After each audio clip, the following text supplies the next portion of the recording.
Dacia, la filiale de Renault spécialisée dans les véhicules à bas coût, a officialisé bon nombre d'informations sur sa nouvelle Spring électrique, une citadine misant sur le rapport qualité-prix.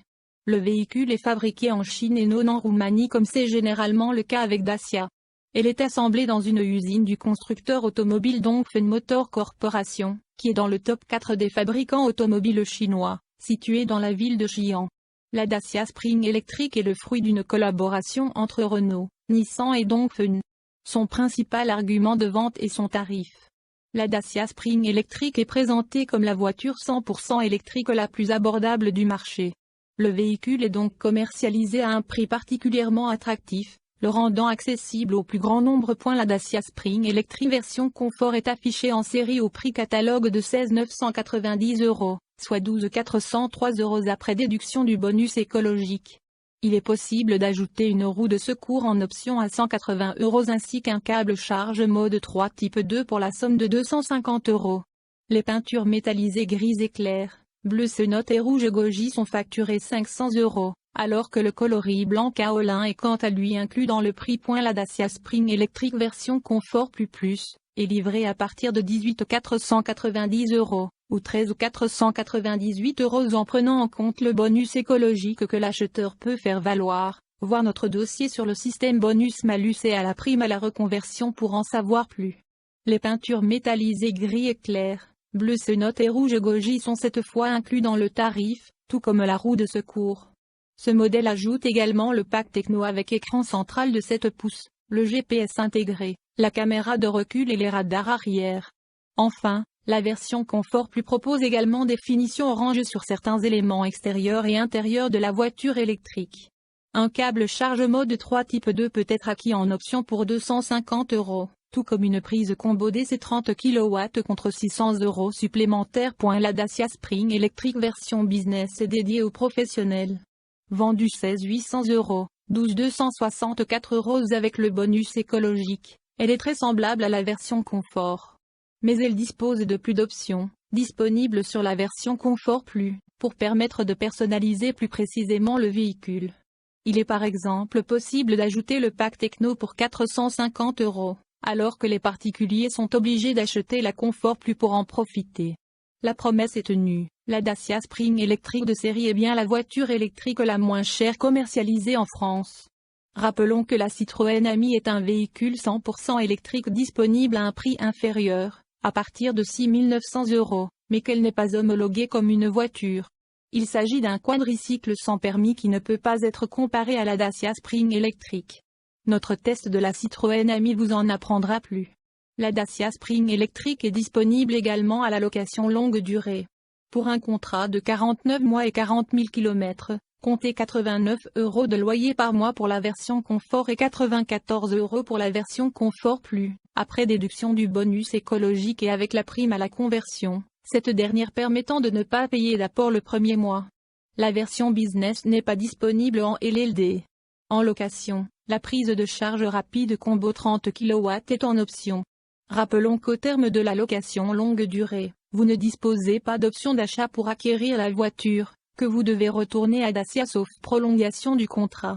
Il s'agit donc vraiment d'une location et non d'une alternative au crédit à la consommation. Il est important de bien distinguer les différentes formes de leasing automobile. Ajoutons qu'il sera aussi possible de louer une Dacia Spring via les enseignes E.Leclerc.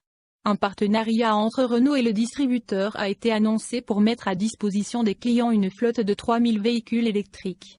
Le tarif est basé sur une location journalière fixée à 5 €, auquel il faut ajouter la consommation électrique, basée sur le kilométrage. Des détails à ce sujet sont encore attendus.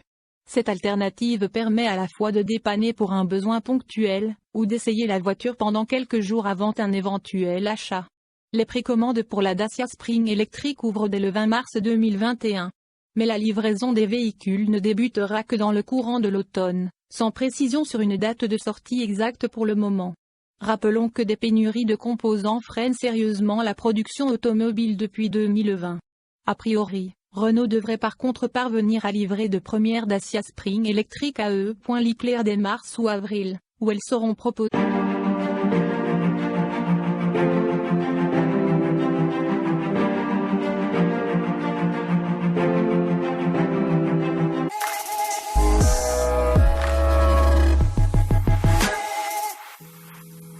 Le limiteur de vitesse vous permet de ne pas dépasser une vitesse préalablement choisie par vos soins. Vous pouvez ainsi ajuster votre vitesse aux limites de vitesse en vigueur. Pour mettre en service la fonction limiteur de vitesse, pressez ce contacteur. Ce témoin orange apparaît au tableau de bord pour vous indiquer que la fonction est activée et en attente de vitesse de limitation. Pour enregistrer la vitesse de votre choix, appuyez sur plus.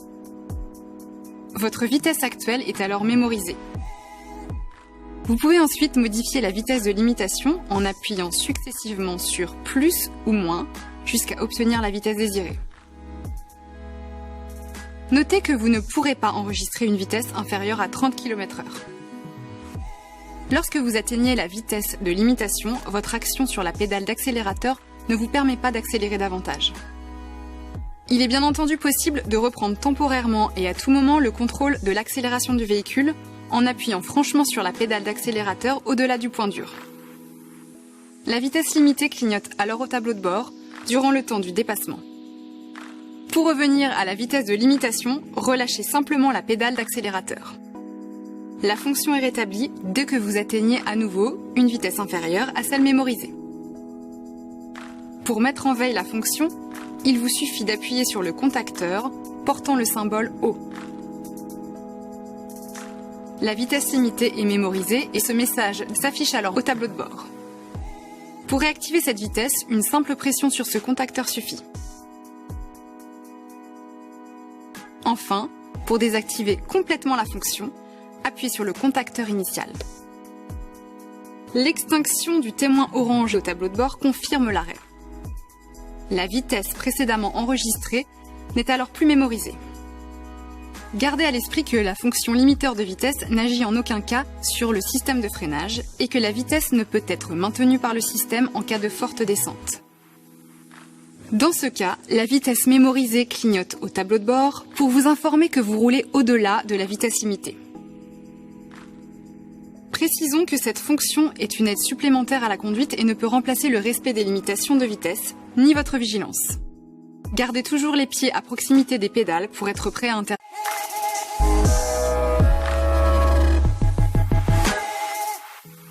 Grâce à des détecteurs à ultrasons positionnés dans le bouclier arrière, l'aide au parking vous accompagne dans vos manœuvres en mesurant la distance entre votre véhicule et un obstacle. Le système vous alerte par des signaux sonores dont la fréquence augmente à mesure que l'obstacle se rapproche. Enfin, si l'obstacle se situe à environ 30 cm de votre véhicule, l'alerte sonore est émise en continu. Notez que ce système n'est actif que lorsque votre marche arrière est enclenchée et que votre vitesse est inférieure à 10 km/h environ. Vous pouvez désactiver la fonction aide au parking en appuyant sur ce bouton.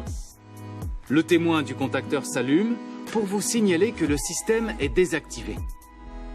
Un nouvel appui réactive la fonction. Le témoin s'éteint alors. Pour assurer un bon fonctionnement du système, veillez à ce que les détecteurs ultrasons ne soient pas occultés par de la saleté, de la boue ou de la neige par exemple. Enfin, gardez à l'esprit que cette fonction est une aide supplémentaire qui ne doit pas remplacer votre vigilance de conducteur. Lors de la manœuvre, soyez toujours attentif aux événements soudains qui peuvent intervenir ou aux petits obstacles qui pourraient échapper au capteur.